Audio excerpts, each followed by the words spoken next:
Now, first of all, I know I said I'd be doing game reviews, but let's face it, you don't really care. You're not even watching. This is more for self-indulgence than for anything else, so here's my review of Legion. Well, what can I say about Legion first? It was a great premise. When I first heard this film was coming out, I was ecstatic. I couldn't wait for it. And then when it did come out, it sort of disappeared. I didn't really hear anything about it.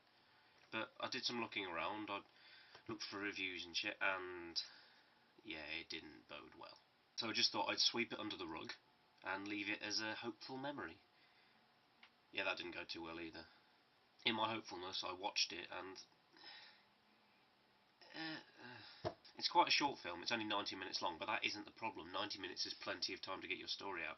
The problem with this is that for 70 minutes, nothing fucking happens. Seriously, I was willing to accept it for all its faults if I got to see Paul freaking Bettany playing the Archangel Michael, fighting against the forces of heaven, and the Archangel Gabriel played by Kevin Durand.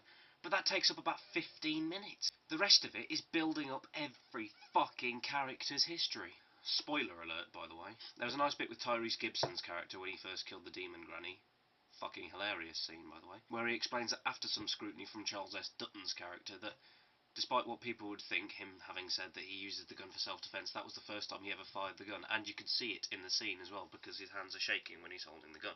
That's interesting character story. Now, we need to know a little bit about the main characters, Jeep and Charlie, played by Lucas Black and Adriana Palicki, I think, respectively.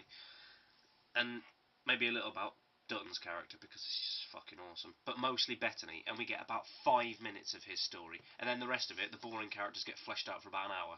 By the way, one thing that I thought was weird when we first saw the demon granny, when, she wasn't a demon, she pointed out that Charlie was a weird name for a girl. The main character's called Jeep, for fuck's sake! Anyway, after listening to characters we literally couldn't give a fuck about, whinging and complaining for a fucking hour, we finally get the fight between Michael and Gabriel. And it does not disappoint. But the story makes no sense. I know in the real world, Paul Bettany, as he is in his awesomeness, would probably know more than God, because he isn't real.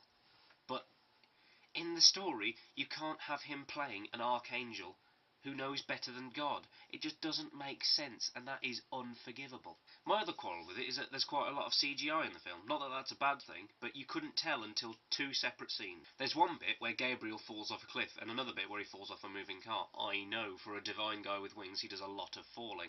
But the CGI on those particular bits looks like it was done on Microsoft PowerPoint. I mean, come on, it looks so awful. Here's my dramatic representation of what happens to a film when you have just a few moments of shoddy editing and poor storyline. This glass represents the suspension of disbelief.